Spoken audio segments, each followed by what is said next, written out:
में से वो टकरा जाती है और उसका बैलेंस बिगड़ जाता है। इसके बाद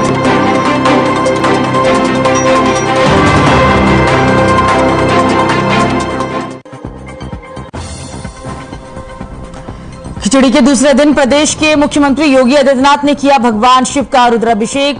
दिग्विजयनाथ स्मृति भवन में सैकड़ों फरियादियों की सुनी समस्याएं, अधिकारियों को निस्तारण के दिए दिशा निर्देश।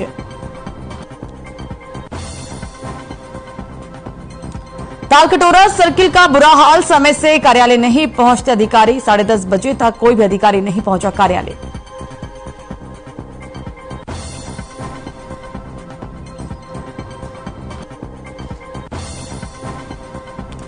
कानपुर में टेम्पो चालकों की गुंडई आई सामने, बीच सड़क पर पति पत्नी को पीटा, वीडियो सोशल मीडिया पर वायरल।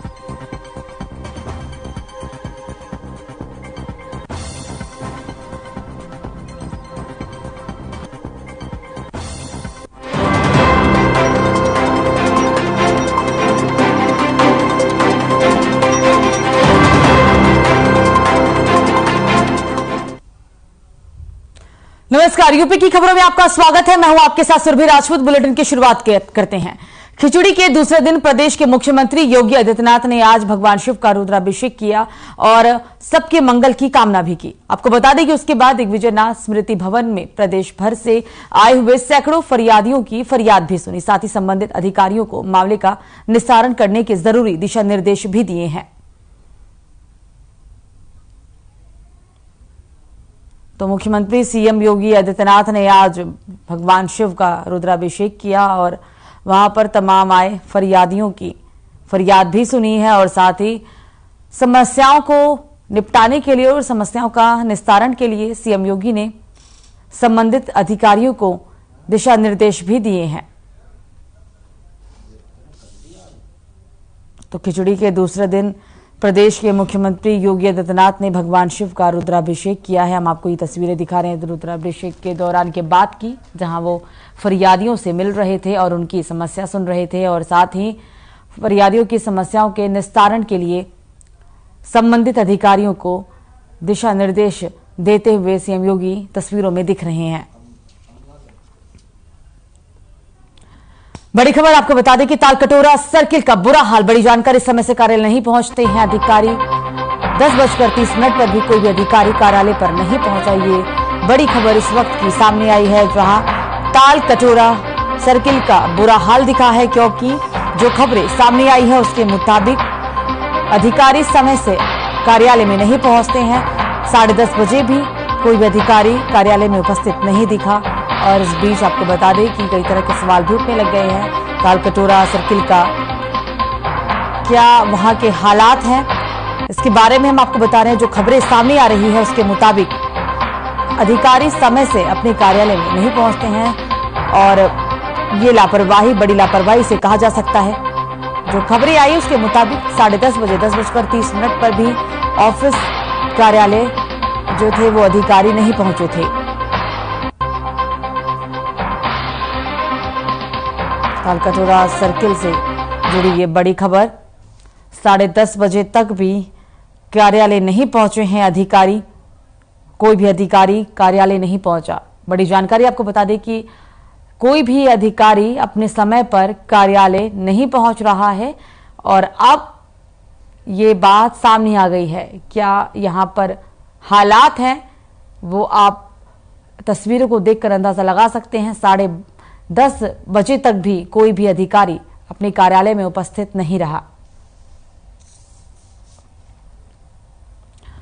तो रविवार को चौथे दिन कॉरिडोर के विरोध में लामबंद हुए स्थानीय व्यापारियों एवं स्थानीय नागरिकों ने लामबंद होकर बांके बिहारी मंदिर के आसपास के बाजारों को बंद करा दिया और कॉरिडोर बनाए जाने का विरोध भी किया। बता दें कि कॉरिडोर का विरोध दिनों दिन बढ़ता जा रहा है।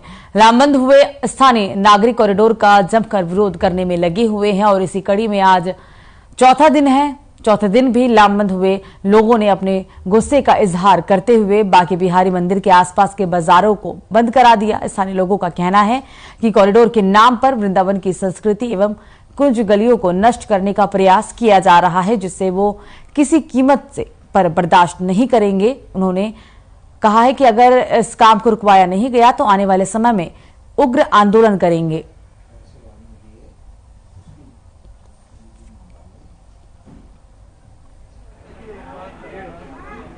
सरकार द्वारा जो कॉरिडोर का प्रस्ताव रखा गया है, जो वृंदावन में कॉरिडोर बनने की बात है, जैसा कि हेमा मालिनी जी ने कहा है, उसके विरोध में जो है व्यापारियों ने दुकानें बंद की हैं।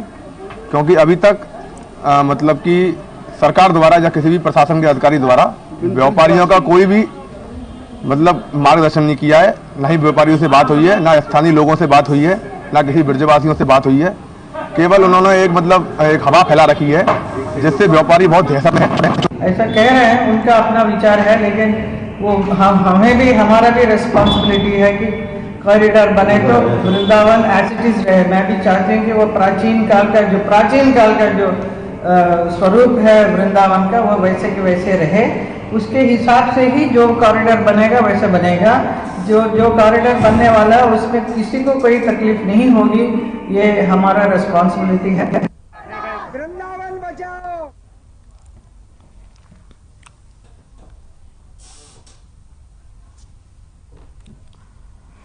तो इस बीच कानपुर से एक बड़ी खबर, टेम्पो चालकों की गुंडई सामने आई है। बड़ी जानकारी आपको बता दें कि बीच सड़क पर पति पत्नी को बुरी तरीके से पीटा है और इसका वीडियो भी सोशल मीडिया पर तेजी से वायरल हो रहा है। सवारी बिठाने के चक्कर में करते हैं मारपीट।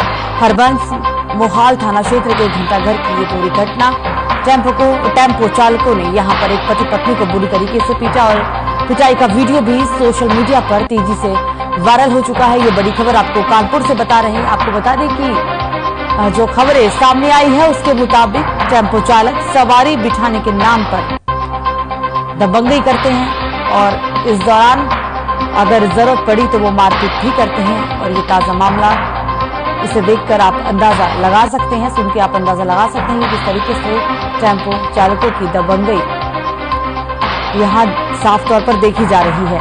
पति पत्नी को यहाँ टेम्पो चालकों ने बुरी तरीके से पीटा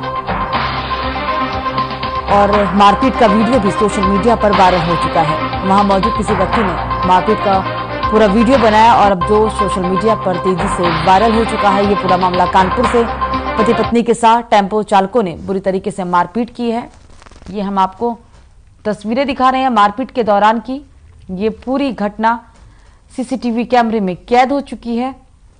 ये पूरी घटना कैद हो चुकी है कैमरे में और अब ये सोशल मीडिया पर वायरल भी हो चुकी है।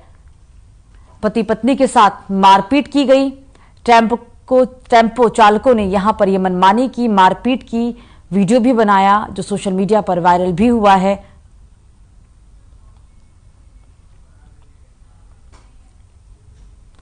तो मथुरा से इंसानियत को शर्मसार कर देने वाला मामला सामने आया, जहां दो नाबालिग लड़कों एक 9 साल की लड़की का रेप कर रहे हैं। आपको बता दें कि जिसका वीडियो बनाकर वायरल करने की धमकी भी दे रही हैं। ये पूरा मामला हाईवे इलाके के एक गांव का है, जहां पीड़िता के परिजनों ने बताया कि घर में बच्ची अकेली थी और शनिवार की शाम पड़ोस के ही रहने वाले 2 लड़के घर में पहुंचे।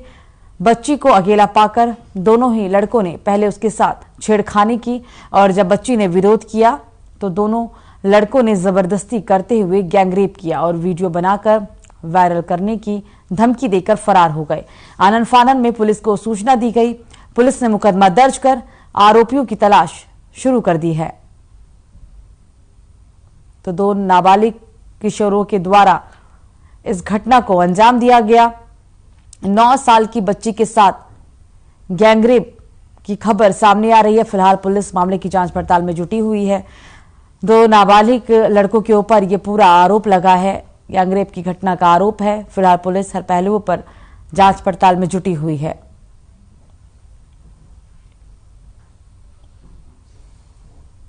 थाना हाईवे क्षेत्र में एक व्यक्ति द्वारा कल सूचना दी गई शाम में कि उसकी लगभग 9 वर्षीय पुत्री के साथ उसी गांव के 2 लड़कों द्वारा दुष्कर्म किया गया है। प्राप्त सूचना पर तत्काल अभियोग पंजीकृत किया गया। साथ ही साथ ये बताना चाहूंगा कि 24 घंटे के अंदर जो उसमें एक आरोपी है उसको एप्रीहेंड कर लिया गया है तथा इसमें दूसरे की भी तलाश के लिए हमारी टीमें लगी हैं। जल्द ही उसे भी एप्रीहेंड कर लेंगे।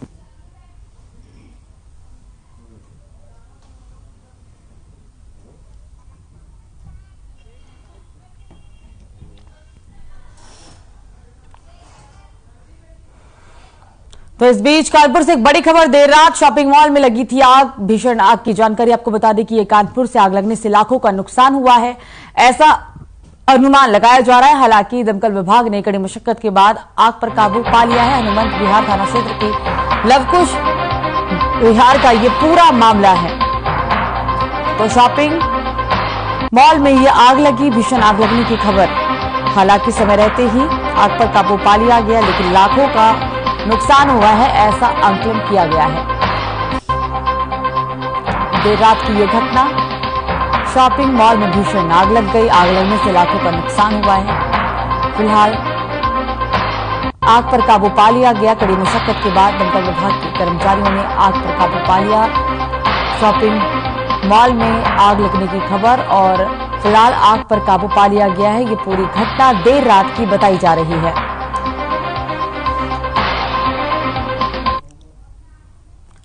ये तस्वीरें हम आपको दिखा रहे हैं, इसमें लाखों का नुकसान हुआ है, लेकिन आपको बता दें कि आग पर अब काबू पा लिया गया है। कड़ी मशक्कत के बाद, घटना की सूचना के बाद मौके पर पहुंचे दमकल विभाग के कर्मचारियों ने आग पर काबू पा लिया।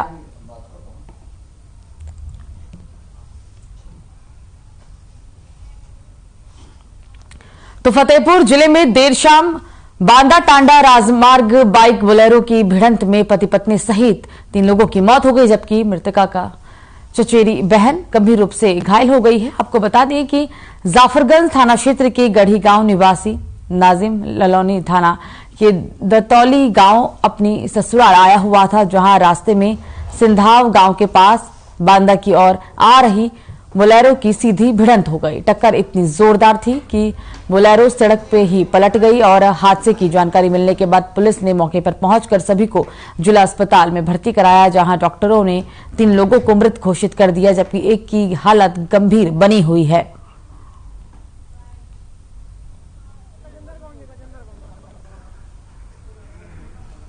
तो चौकी इंचार्ज महोदय जी ने बताया कि सिधाओं के पास एक्सीडेंट हुआ है और जिसमें हमारे गांव की लड़की है शब्बीर की साहिना जी, उसकी उम्र 22 साल है। वो अपने मायके से अपने ससुराल गढ़ी जाफरगंज के लिए जा रही थी। हाँ। उसके साथ में उसके चचेरे भाई के 2 लड़के भी हैं, एक पुत्र है अतीक अहमद 11 साल और साहिना है पुत्री 8 वर्ष।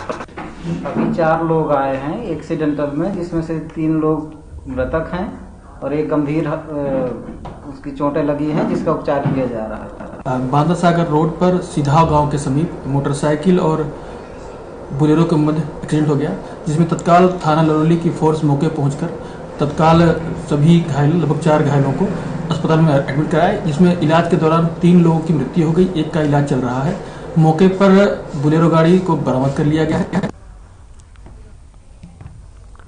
तो दिल्ली से सटे गाजियाबाद के थाना मसूरी इलाके में भैंसा बुग्गी की दौड़ लगाई गई। इस प्रतियोगिता में कई गांव के लोग बुग्गी लेकर पहुंचे और दौड़ प्रतियोगिता में शामिल हुए। जैसे ही आसपास के गांव के लोगों को इसकी जानकारी मिली तो बड़ी संख्या में लोग पहुंच गए।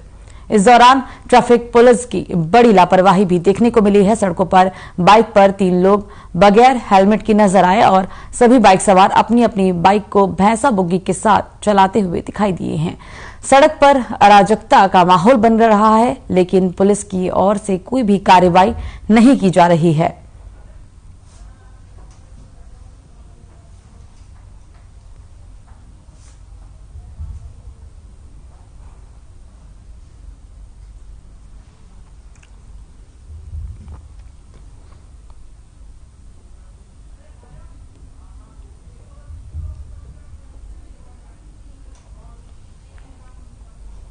तो खबर कानपुर देहात से, जहां एक बतौर एसपी BBGTAS मूर्ति ने जिले की कमान संभाली थी, तो वहीं दूसरी तरफ लुटेरों ने नए पुलिस कप्तान को लूट की घटना के साथ सलामी दे दी। आपको बता दें कि पूरा मामला कानपुर देहात के रूरा थाना क्षेत्र का, जहां एक बर्तन व्यापारी जब अपनी दुकान बंद कर अपने घर जा रहा था, तभी 2 बाइक सवार नकाबपोश बदमाशों ने हमला कर दिया और व्यापारी से 20,000 रुपए लूटे और मौके से बाइक छोड़ फरार हो गए।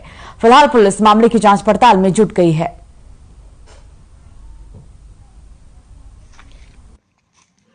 साहब अकबरपुर से दुकान हमारी बर्तन की है, वहाँ से बंद करके हम आ रहे थे। यहाँ भट्टे के पास ही ब्रेकर पड़ता है, यहाँ पे 2 लोगों ने बाइक से आके हमें घेरा।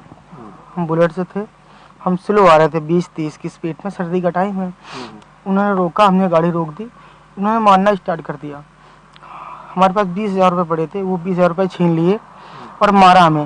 जब हमने शोर मचाया तो पड़ोस में भट्टा है, वहाँ के मुनीम और गांव के लोगों ने सुन के 2-3 लोग गांव के आ गए। 4-5 लोग जब आ गए तो उन्हें ये लगा कि ज़्यादा लोग हो गए, तो वो छोड़ के अपनी बाइक इधर भाग गए खेतों की तरफ। जी। ग्राम तिगाई के पास 2 व्यक्ति मोटरसाइकिल से जा रहे थे। उनका कहना है कि पीछे से एक मोटरसाइकिल आई, उसमें 2 व्यक्ति बैठे हुए थे। उनके द्वारा उनके साथ मारपीट की गई और 20,000 रुपए छीन लिए गए और वो अपनी बाइक वहीं छोड़ के भाग गए हैं। प्रकरण की जांच की जा रही है। सही तथ्यों के आधार पर नियमानुसार अग्रिम विधिक कार्रवाई की जाएगी। तो खबर टांडा से, जहां 20 सालों से 1000 बेटियों का विवाह संपन्न कराने और वाले समाजसेवी धर्मवीर बग्गा ने सामूहिक सर्वधर्म विवाह कार्यक्रम का आयोजन किया। साथ ही साथ गरीबों के लिए लंगर, लावारिस लाशों के अंतिम संस्कार और नेकी की दीवार के माध्यम से गरीबों के लिए कपड़े। बता दें कि इसका भी इंतजाम किया है। सामूहिक विवाह कार्यक्रम की तैयारियों को लेकर प्रेस वार्ता का भी आयोजन किया गया और इसमें प्रेस वार्ता का आयोजन मेला गार्डन नेहरू नगर में किया गया। इस दौरान जानकारी देते हुए बताया गया कि कुल 25 जोड़ों का विवाह 12 फरवरी को संपन्न होगा। आपका आशीर्वाद हुआ, वो संकल्प पूरा हुआ। व्यक्तिगत कारणों से, ठंड के कारण और भी कुछ हमारे व्यक्तिगत कारण है, उस कारणों से उसको बढ़ा करके 12 फरवरी को कर दिया गया है, दिन रविवार। तैयारियां लगभग पूरी हो चुकी, क्योंकि पहले कार्यक्रम 26 जनवरी का था, तो लगभग तैयारियां पूरी हो चुकी हैं। 54 फाइलें आई थी, जिसमें से 25 रजिस्ट्रेशन फाइनल हुए हैं, प्लान है और 5 लोगों को शानवाज सम्मान से सम्मानित किया जाना है। और जिले के कुछ ऐसे लोग हैं जो विशिष्ट लोग हैं, जिन्होंने समाज के लिए बहुत काम करे हैं। ईश्वर की महान कृपा रही, आप सबका आशीर्वाद।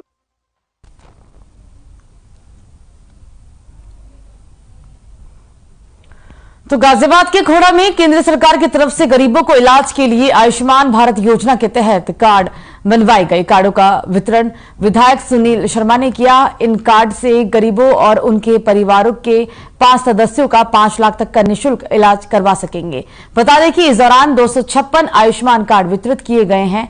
साथ ही उन्होंने कहा कि जो गरीब अस्पतालों में इलाज नहीं करवा पाते हैं, वो लोग भी अच्छे अस्पतालों में अपना इलाज अब करवा सकेंगे। गुप्ता अग्रवाल के संचालक डॉक्टर सतीश गुप्ता का कहना है कि बीते 2 सालों से यहां आयुष्मान कार्ड नहीं बन रहे थे और अब स्थानीय सांसद वीके सिंह और विधायक सुनील शर्मा के प्रयासों से आयुष्मान कार्ड बनने शुरू हो गए हैं। इस कार्ड की मदद से आयुष्मान कार्ड धारकों को बेहतर इलाज निःशुल्क मुहैया कराया जा रहा है और अगर मरीज को एम्बुलेंस की आवश्यकता होती है तो वो भी उन्हें निःशुल्क मुहैया करवाई जाती है। कोई भी बीमार पड़ जाए उनके पास अभी 256 लोगों को यहाँ आयुष्मान भारत के कार्ड वितरित किए जा रहे हैं और उनको आज सभी को कार्ड दिया जाएगा। लगभग ये प्रक्रिया कब तक चलती रहेगी? अभी और भी लोगों के कार्ड यहाँ बनाए जाने हैं, जो बीपीएल कार्ड धारक है, जो अंत्योदय कार्ड धारक हैं। सरकार की योजनाओं ऐसे सभी लोगों को आयुष्मान भारत की योजना के अंतर्गत कवर करने की है, उनको कार्ड दिए जाने का व्यवस्था की जा रही है। इसकी सुविधाएं लोग कैसे उठा पाएंगे? इसके लिए सभी हॉस्पिटल पंजीकृत हैं, उसमें कोई भी जाएगा अपना गोल्डन कार्ड दिखाएगा तो उसको सारी सुविधाएं मिलेंगी। महत्वाकांक्षी योजना आयुष्मान भारत।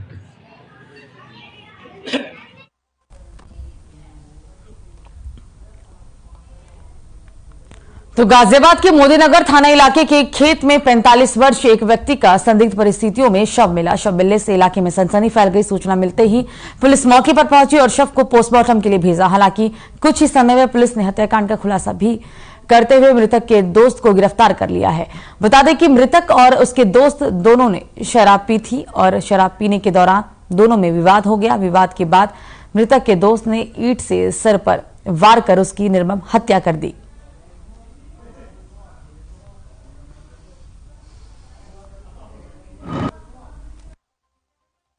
तिबड़ा रोड में गन्ने के खेत में एक शव बरामद हुआ है, जिसका मोदीनगर पुलिस द्वारा तत्काल संज्ञान लिया गया और मृतक की पहचान राकेश के रूप में हुई, जो कि नंद नगरी मोदीनगर का रहने वाला है और जब इसमें हमने आगे की कार्रवाई की तो अभियुक्त गौरव का नाम सामने आया, जो कि राकेश का जानने वाला था। और गौरव ने पूछताछ पर बताया कि पिछली रात उन्होंने उसी गन्ने के खेत में दोनों ने बैठकर शराब पी।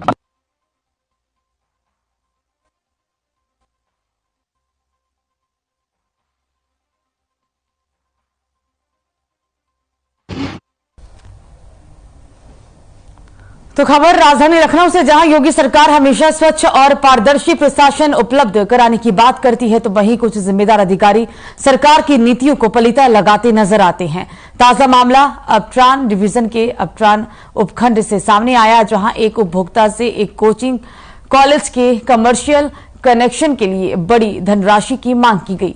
उपभोक्ता द्वारा असमर्थता जताते पर मीडिया तक अपनी बात पहुंचाने पर नाराज उपखंड अधिकारी ने लगभग 6 लाख का एस्टीमेट बना दिया। नाराज खंड अधिकारी द्वारा उपभोक्ता को प्रताड़ित करने के उद्देश्य से 6 लाख का एस्टीमेट बनाया गया है।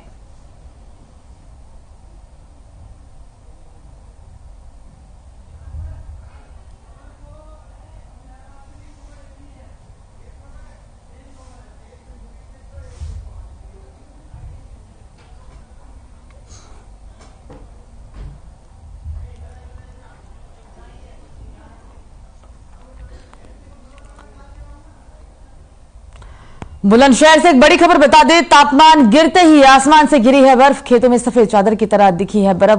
बता दें कि इससे किसानों को काफी नुकसान भी हो सकता है, क्योंकि बर्फ पड़ने से किसानों के माथे पर चिंता की लकीरें साफ तौर पर देखी जा रही है। आलू और सरसों की फसल को नुकसान का अनुमान। बुलंदशहर के पहासू ब्लॉक क्षेत्र की तस्वीरें, ये तस्वीरें हम आपको इससे पहले दिखाएंगे, लेकिन बता दें कि आलू और सरसों की फसल को इस बर्फ की वजह से काफी नुकसान हो सकता है, ऐसा अनुमान भी लगाया जा रहा है, क्योंकि एक बार फिर से मौसम ने करवट ली है और अब मौसम में काफी जो तापमान है वो उसमें काफी गिरावट देखने को मिल रही है, जिसकी वजह से आलू और सरसों की फसल को भारी नुकसान हो सकता है।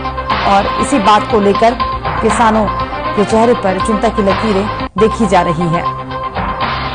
तस्वीरें हम आपको बताएंगे, लेकिन इस बीच बड़ी खबर बता दें कि बर्फ की वजह से फसलों को काफी नुकसान हो सकता है। ये तस्वीरें हम आपको दिखा रहे हैं सरसों और आलू के खेत की, और इस बर्फबारी की वजह से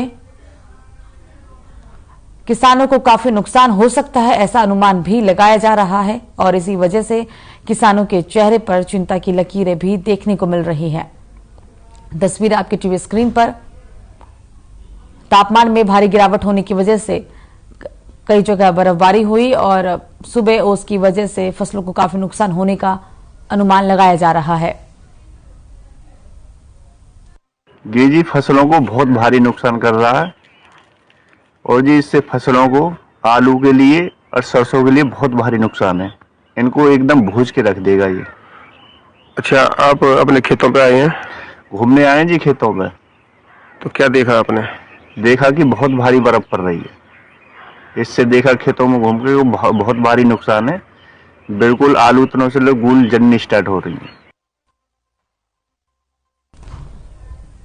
तो खबर बुलंदशहर के नरौरा से, जहां रेलवे रिश्वत कांड में कॉन्ट्रैक्टर हरिओम गिरी को गिरफ्तार कर लिया गया। बता दें कि भारतीय रेल सेवा के अधिकारी जितेंद्र पाल सिंह और ठेकेदार हरिओम गिरी सहित 6 अन्य लोगों को 50 लाख रुपए की रिश्वत लेने के आरोप में गिरफ्तार किया गया था। आरोपी जितेंद्र गुवाहाटी में अतिरिक्त मंडल रेलवे प्रबंधक के पद पर तैनात है और आरोपी हरिओम गिरी रिश्वत की रकम के लेन देन में मदद करता था। सीबीआई टीम ने रेड के दौरान हरिओम गिरी को 14 जनवरी की रात में गिरफ्तार कर लिया है। सीबीआई ने छापों के दौरान लगभग 50 लाख नगद, लैपटॉप और कई आपत्तिजनक दस्तावेज भी बरामद किए।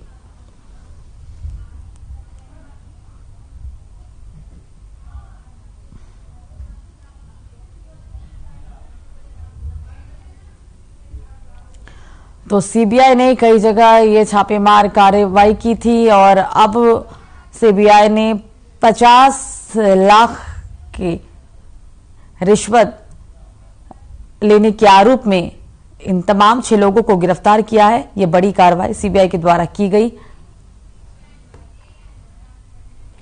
तो फिरोजाबाद के थाना मक्खनपुर क्षेत्र के गांव मोहनीपुर में जमीन विवाद को लेकर एक महिला को बीच सड़क पर पीटने का मामला सामने आया। पिटाई का वीडियो सोशल मीडिया पर तेजी से वायरल हो रहा है। आरोप है कि मीना नाम की महिला को जमीन विवाद को लेकर उसके जेठ ने अपने साथियों के साथ मिलकर लात घूसों से इतना पीटा कि वो अधमरी हो गई।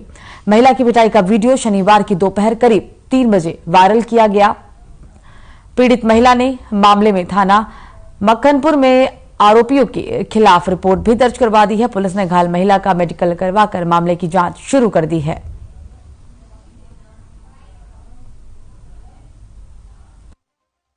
जो जगह के वजह तो क्या हुआ था? मारपीट की, फिर गाली गलौज करी पहले, फिर मार के चपट गई। कहाँ की बात है? मोहनीपुर।